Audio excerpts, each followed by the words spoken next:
Olá pessoal, eu sou Pedro Santana, faço parte da editoria de esportes aqui do Portal Metrópolis e hoje a gente está com um convidado muito especial.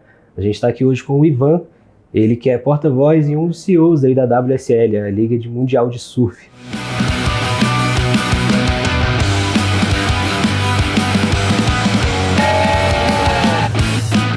Ivan, muito obrigado por ter topado, por ter aceitado o nosso convite, tirar um pouquinho de tempo para conversar com a gente. A gente está aí há pouco mais de um pouco mais de um mês para começar a temporada nesse ano, em 2026, uma das temporadas que vem com muitas mudanças, né? Eu queria começar falando contigo sobre isso. Quais são essas mudanças em relação ao mapa da WSL? Eu vi que teve algumas cidades que saíram do mapa do ano passado para cá. Conta um pouco para a gente. Obrigado pelo convite, Pedro. Em primeiro lugar, e parabéns pelo trabalho que vocês fazem no esporte no Metrópole. A gente está em contagem regressiva e muito animado para a temporada 2026. A gente vem de uma temporada 2025 de muito sucesso, com mais um brasileiro campeão.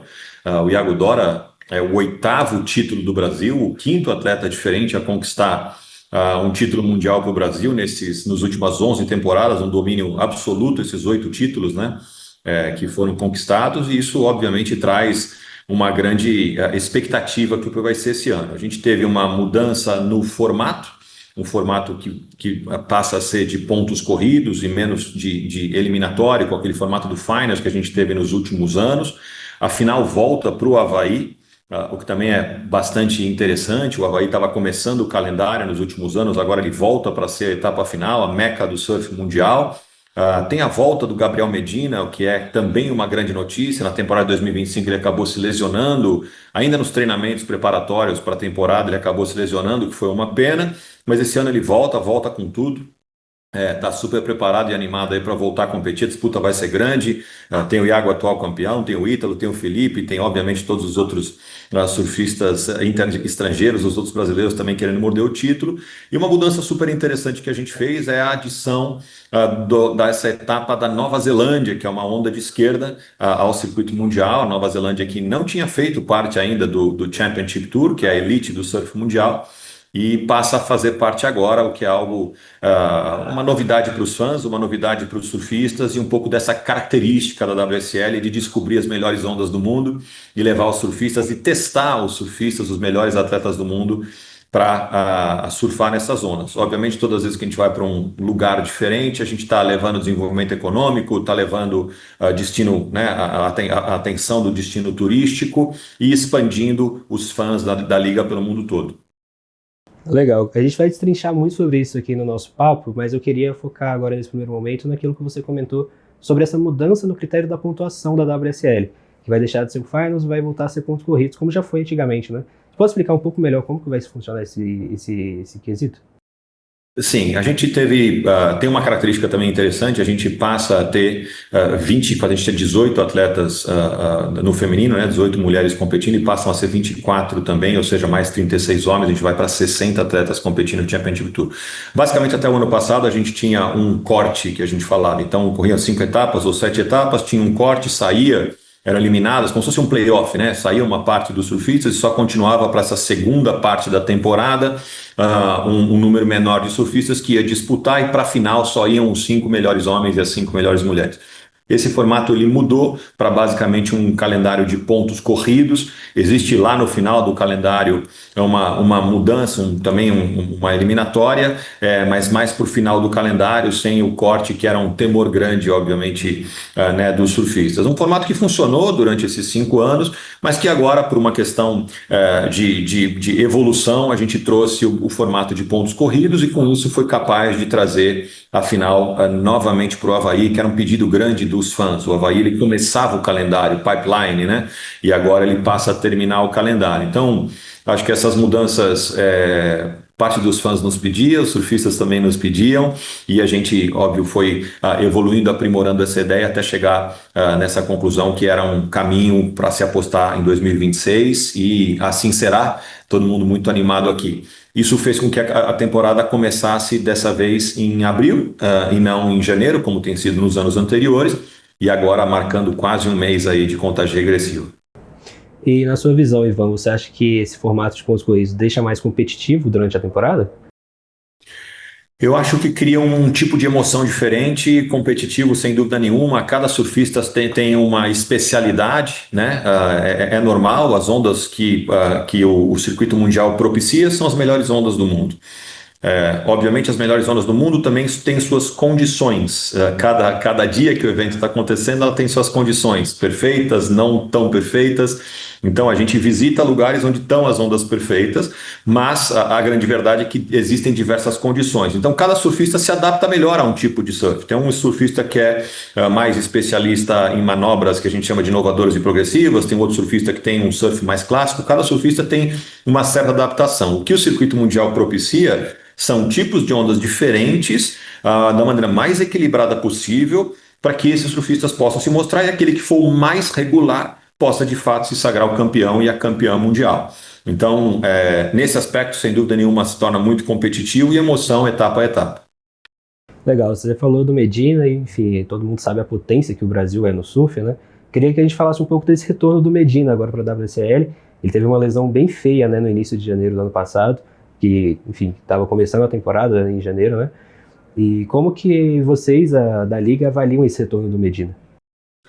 Uma grande notícia, o Medina é um tricampeão mundial, o Gabriel é um grande atleta que tem uma capacidade, foi o primeiro atleta do surf que teve essa capacidade do que a gente chama no mundo do marketing de romper a bolha, né? No mundo do esporte de romper a bolha, de comunicar com outras audiências, além daqueles do fã do esporte, o que contribuiu muito para que, obviamente, esse esporte se desenvolvesse muito na última década, e junto com ele veio o Ítalo Ferreira, o Felipe Toledo, o próprio Adriano de Souza, campeão de 2015, agora o Iago Dora. É claro que a gente sempre vai falar dos atletas campeões, mas tem vários outros atletas que fazem parte e que também fizeram bons resultados. Cito aqui a própria Tati Weston Webb, a Luana Silva, representantes no feminino, que também são motivo de orgulho para o Brasil.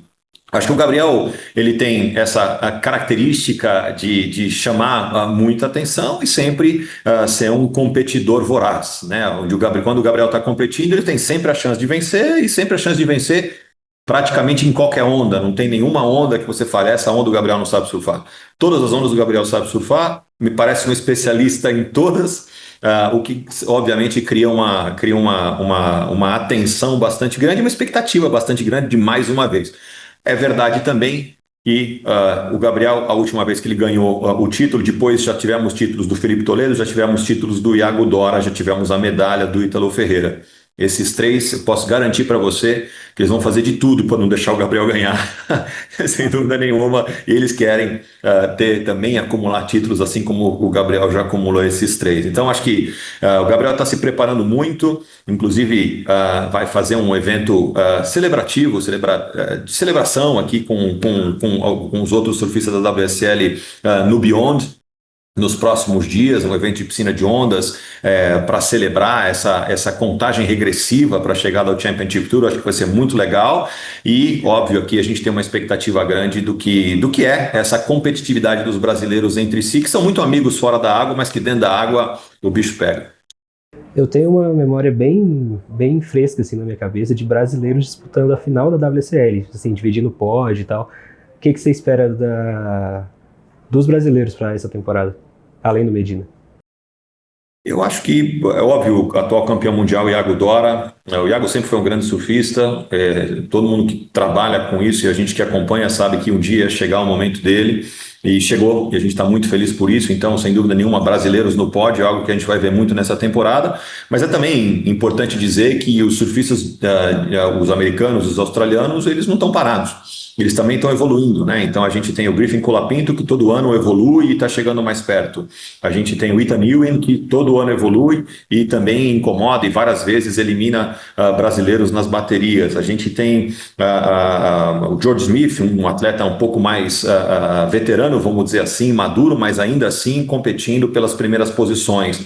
A gente tem muitos atletas que são e que querem também esse lugar. Vale lembrar que esse esporte entre 1976 e 2013 foi dominado por americanos e australianos, e o Brasil mudou essa lógica a partir do ano de 2014. Então essa disputa, que é uma disputa entre países muito interessante, entre nacionalidades muito interessante, cria essa rivalidade, aumenta a audiência, cria essa expectativa, e do lado da Austrália, dos Estados Unidos, das outras surfistas de outras nacionalidades, o Jack Robinson também da Austrália fazendo um trabalho espetacular. querem morder esse título e querem também levar de volta essa glória para o país deles. Eu acho que isso faz o esporte crescer, faz a atenção no esporte crescer e faz a gente poder ter mais histórias para contar durante todos os anos desses grandes ídolos. Cara, que nem você comentou, né? Essa ascensão do Brasil, querendo ou não, ela é recente, ela tem de 10, 12 anos para cá.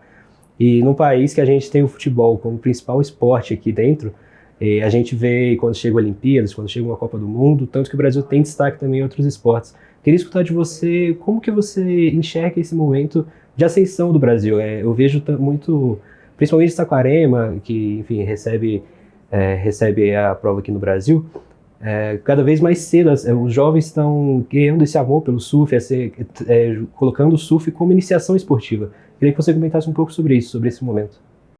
Eu acho que é uma grande oportunidade, Pedro. A grande verdade é que isso é uma grande oportunidade. A gente já teve outras gerações vencedoras no esporte brasileiro, menos com vários nomes, né? O surf tem vários nomes, estamos falando de 5 nomes aqui de campeões mundiais.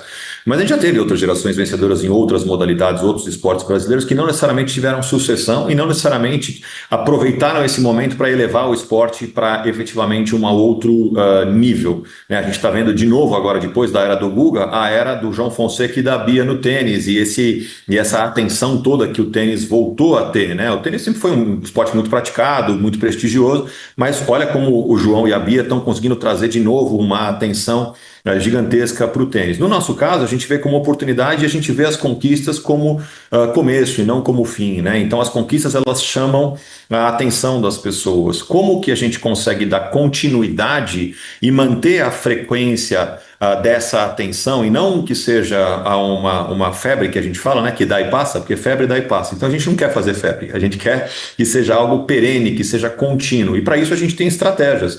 A participação do surf nas Olimpíadas é uma grande oportunidade.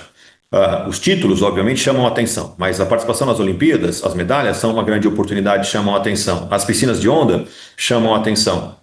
Todos os eventos que a gente cria em volta chamam a atenção. Todas as marcas patrocinadoras que nós somos capazes de atrair, cito aqui o Banco do Brasil, a Vivo, a Corona, a Red Bull, a Apple Watch, a Unilever, a marca probiótica, tantas marcas que não são originais de roupa de surf, do surf, que a gente foi capaz de atrair para dialogar dentro dessa indústria, faz com que isso se expanda. Então, toda a combinação de todos esses fatores faz com que a gente possa estar presente na cabeça dos brasileiros 365 dias por ano, construindo uma plataforma contínua e fazendo com que a gente aproveite essa oportunidade de colocar esse esporte num patamar que ele nunca conheceu. E mesmo que se um dia essa geração do Brazilian Storm não ganhe mais ou deixe de ganhar com tanta frequência, vamos supor que essa geração, eu acho que tem no mínimo mais 5 ou 10 anos de competitividade tranquilamente. Mas vamos supor que a próxima geração não tenha o mesmo nível de conquista. Eu espero que tenha, a gente tem bons nomes, mas mesmo se não tiver, o esporte já vai ter atingido um outro nível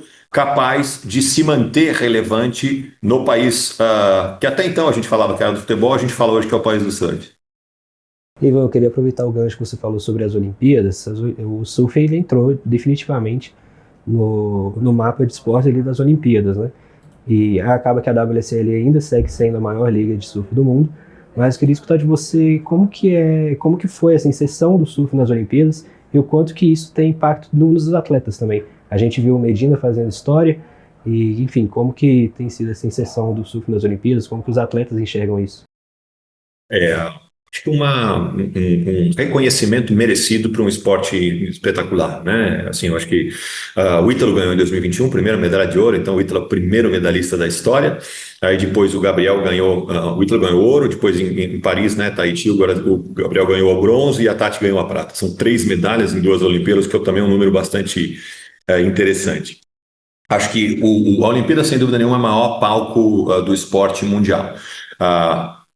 É bastante importante também reconhecer que as Olimpíadas elas colocam um holofote gigantesco nas modalidades durante 3 semanas, mas se não houver uma estratégia de continuidade para converter esses bilhões de pessoas de audiência reter pelo menos um percentual desses bilhões de audiência, a grande verdade é que esses atletas e essas modalidades podem até inclusive acabar sendo esquecidas. Eu convido a tua audiência, Pedro, a lembrar aqui com a gente de 3 ou 4 medalhistas da Olimpíada de 2024 do Brasil. Talvez as pessoas não lembrem assim automaticamente, o que mostra e prova isso que eu estou falando, que a memória das pessoas tende a se apagar mesmo quando são conquistas formidáveis como medalhas olímpicas. Então acho que o trabalho que a gente tem feito é de sim aproveitar as Olimpíadas como uma grande exposição, mas converter essa exposição em continuidade para pelo menos parte daquelas pessoas que passaram a conhecer o surf por conta das Olimpíadas, que são indiscutivelmente o maior palco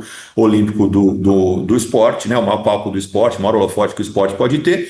E um reconhecimento muito prestigioso, sem dúvida nenhuma. Ganhar uma medalha é uma honraria diferente do que um título mundial, né? Os dois têm seu valor, mas são valores diferentes. E participar das Olimpíadas é resultado de bem na WSL, né? Porque é uma das formas de classificação. Queria que você falasse um pouco também sobre isso, porque, pelo que eu vi, também teve mudança para esse ano, né? Exatamente, está tendo uma mudança, está tendo uma mudança anunciada do sistema de classificação, do número de atletas que se classificavam diretamente a partir do ranking do Championship Tour da WSL. Essa é a discussão, de 10 para 5, tanto no masculino quanto no feminino. Então essa é a discussão. Essa discussão está gerando bastante conversa, para não dizer polêmica, porque obviamente o que se espera da Olimpíada é que ali estão representados os melhores atletas do mundo em cada modalidade. Né? Então, quando você assiste a Olimpíada, você quer ver, ou você espera ver, o produto olímpico promete que ali estão os melhores dos melhores de cada uma das modalidades. Essa regra pode eventualmente não colocar os melhores dos melhores ali, porque ela restringe onde estão os melhores surfistas do mundo. Estão no Championship Tour, isso não há discussão, é na WSL que eles estão. Porém, se você cria mais de um caminho, eventualmente você possa colocar outros surfistas. Esses outros não são bons? Não são bons também, mas eles não são os melhores. Não são aqueles que estão competindo naquele momento na elite do surf mundial. Existe, obviamente, uma discussão, aqueles que têm a oportunidade vão apoiar, e aqueles que estão no Championship Tour, obviamente, gostariam de estar e preferem apoiar, né, o modelo que até então classificou não só para Tóquio como para Paris. A posição da WSL é apoiar os nossos surfistas no que é melhor para eles. Legal. Eu queria também tratar agora de um tópico que é Saquarema, né? O espetáculo que é a etapa aqui no Brasil. E, na minha visão, teve muito também que virou o Saquarema, a WSL Saquarema virou também um polo de entretenimento, né? Você vê que o Rio de Janeiro para quando vem para cá. E, cara, esse ano vai acontecer simultâneo a Copa do Mundo. Queria escutar de vocês, se você puder falar se existe alguma programação especial e como que tá a expectativa aí para Saquarema desse ano.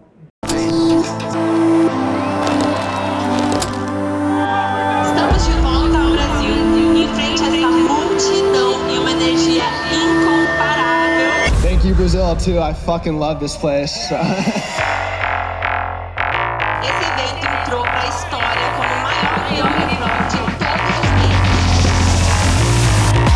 Saquarema tem alguns dados super interessantes, né? A gente, o Vivo Rio Pro, que é o nome do evento, ele é o maior evento de surf do mundo já há 4 anos, o que é algo super interessante. Até então, o maior evento de surf do mundo acontecia na Califórnia, em Huntington Beach, já há 4 anos. Consecutivamente, a gente tem conseguido marcar como o maior evento de surf do mundo em vários aspectos. O que é motivo de orgulho, né, são raros os eventos esportivos que o maior do mundo acontece no Brasil. O surf é um deles, a gente tem essa responsabilidade. Essa característica, essa atmosfera de ser um grande festival é também responsável por isso, né, Pedro? Virou um movimento cultural, são famílias, jovens, pessoas de todos os tipos, do Brasil, e inclusive já 15% de estrangeiros que frequentam ali Saquarema naquela semana. Então, nós somos o maior evento também do estado do Rio, fora da capital, o que é algo também super interessante. O Rio de Janeiro, com essa vocação incrível de fazer tantos eventos gigantescos, ter essa possibilidade de estar ali naquela prateleira de ser o maior fora da capital da cidade do Rio de Janeiro, é também algo muito interessante. Então, todas essas indicações, além da gente conseguir, obviamente, trazer para a comunidade um impacto econômico recorde ano após ano, que quer dizer mais noites dormidas em hotéis, mais restaurantes consumidos, mais dinheiro gasto nas lojas, ou seja, essas milhares de pessoas. Em 2025, 410 mil pessoas passaram por Saquarema, que é uma cidade de pouco mais de 90 mil habitantes, para você ter uma ideia. da referência, um impacto econômico de mais de 179 milhões de reais, num estudo feito inclusive pela EY, que é né, essa Big Four que faz esse estudo aí para nós. Então, Saquarema promete ano após ano, como você falou, a gente esse ano cai no meio da janela da Copa do Mundo, de acordo com o nosso calendário.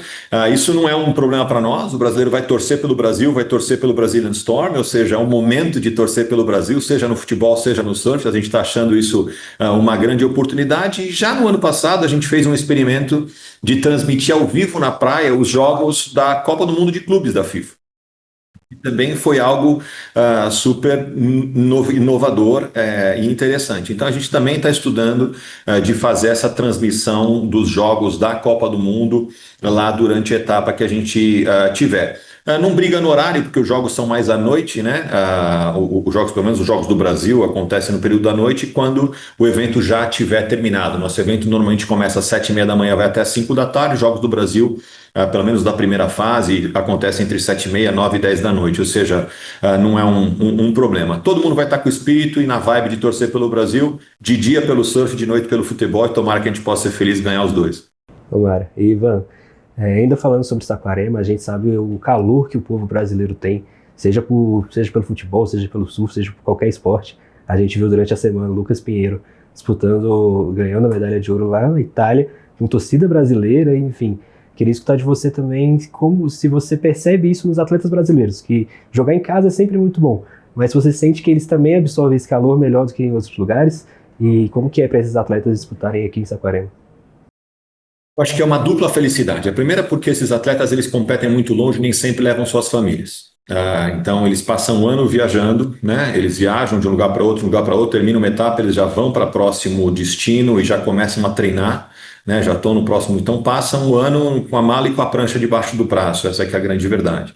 Chegar no Brasil significa não só sentir o calor do público, mas em especial muitas vezes uma oportunidade de reencontro com a família.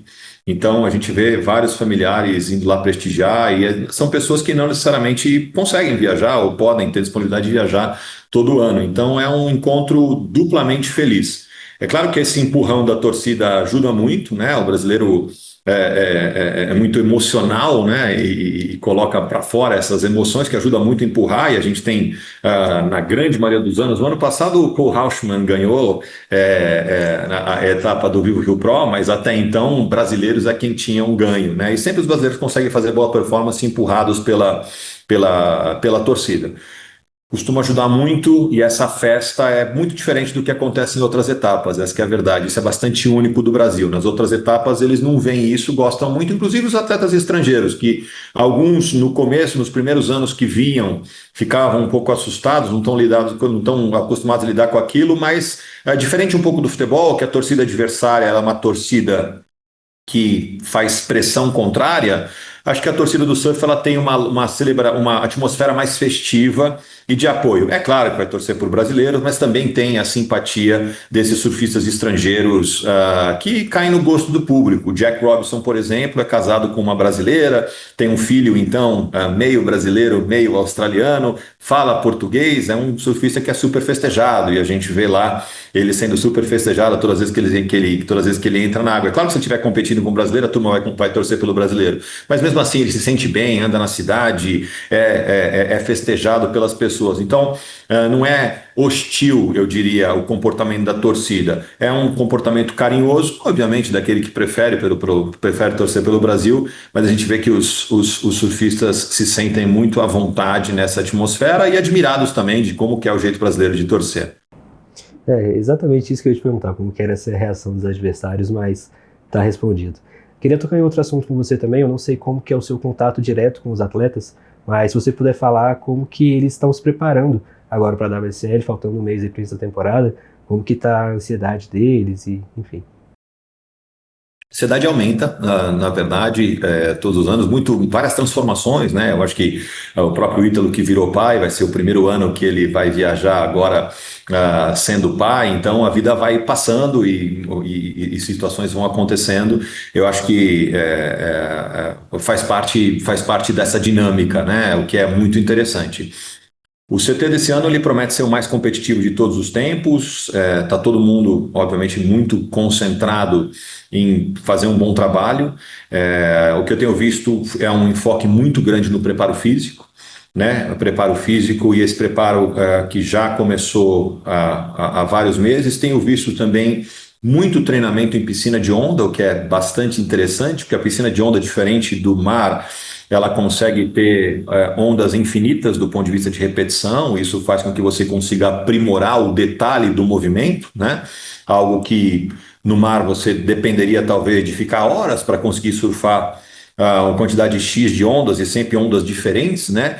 Numa piscina você surfa a mesma onda várias vezes e consegue aprimorar os movimentos e tal. Então a gente tem uma temporada pela frente de um esporte ainda mais físico e provavelmente com mais aperfeiçoamento de manobras que a gente ainda não conhece, porque esses atletas estão treinando exaustivamente nas piscinas de onda e eu estou vendo isso acontecer, novas manobras e novas formas de impressionar os juízes para ter notas maiores. Ah, que bom. E, bom, só voltando agora que a gente estava falando sobre Saquarema, né, que, enfim, a gente sempre tem tido bons resultados, de todo o calendário que vai ter na WSL esse ano, qual que você visualiza, assim, como mais desafiador para os brasileiros? Mais desafiador? Depende das condições, Pedro. Eu acho que nenhum é desafiador, todos têm suas preferências e suas possibilidades. Eu acho que uma onda de esquerda, por exemplo, com a Nova Zelândia, vai ter os buffs preferindo. Então, eu acho que depende sempre das condições. É claro que quando a gente fala da etapa de pipeline, a final do Havaí, existe uma mística em volta daquela onda, né? Então, existe, obviamente, uma habilidade natural dos havaianos que são locais e que obviamente têm uma habilidade ali e tudo, então isso coloca uma pressão.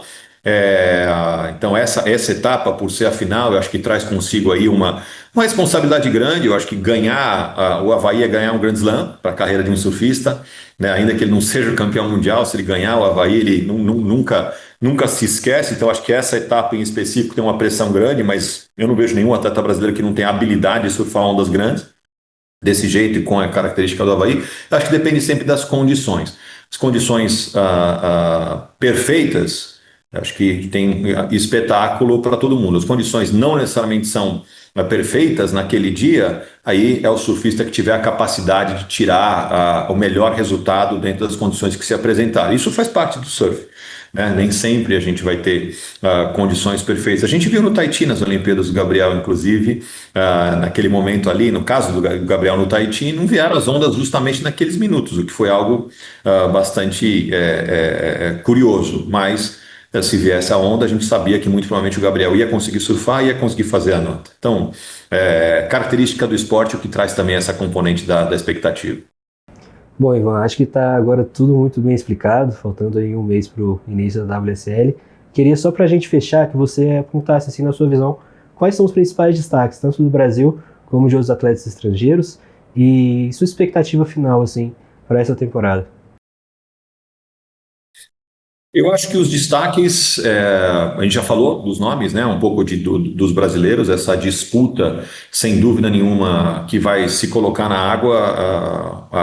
O Iago Dora defendendo seu título, os outros brasileiros buscando mais títulos, Felipe, Ítalo e Gabriel Medina. A gente tem os estrangeiros, a gente tem a Luana Silva representando a gente no CT com uma provável adição do Challenger Series de mais um ou dois surfistas brasileiros que venham a se classificar e se juntar ao que a gente chama essa de seleção brasileira, né, de surf que passa a defender o Brasil. A gente tem a etapa de Saquarema, que falta 4 meses para acontecer, e a gente também tem, não falamos aqui, mas o Circuito Banco do Brasil de Surf, que é um circuito de base, é um circuito dos futuros talentos do surf, que vai passar por 5 cidades esse ano, 3 delas já confirmadas, né, que é Imbituba, Ubatuba e Natal, e mais outras 2 confirmadas, a serem confirmadas, provavelmente no Nordeste, onde a gente revela talentos e dá oportunidade para a nova geração do surf se colocar na vitrine, surfar e, quem sabe, dentro de um espaço de 3 a 5 anos, chegar no Championship Tour e estar defendendo e fazer essa sucessão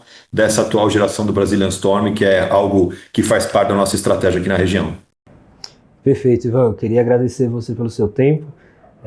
Foi muito legal conversar com você. Acho que para a nossa audiência também ficou tudo bem esclarecido e a ansiedade só aumenta agora para o início da competição. Falta um mês, vai começar na Austrália e, bom, para o nosso público saber, Todas as coberturas sobre surf, sobre a WSL, os fãs podem acompanhar em metropolis.com/esportes. Muito obrigado. Obrigado, Pedro. Eu que te agradeço. Aproveito para convidar a sua audiência para ir no worldsurfleague.com, assistir e acompanhar aqui no Metrópole tudo o que acontece por lá.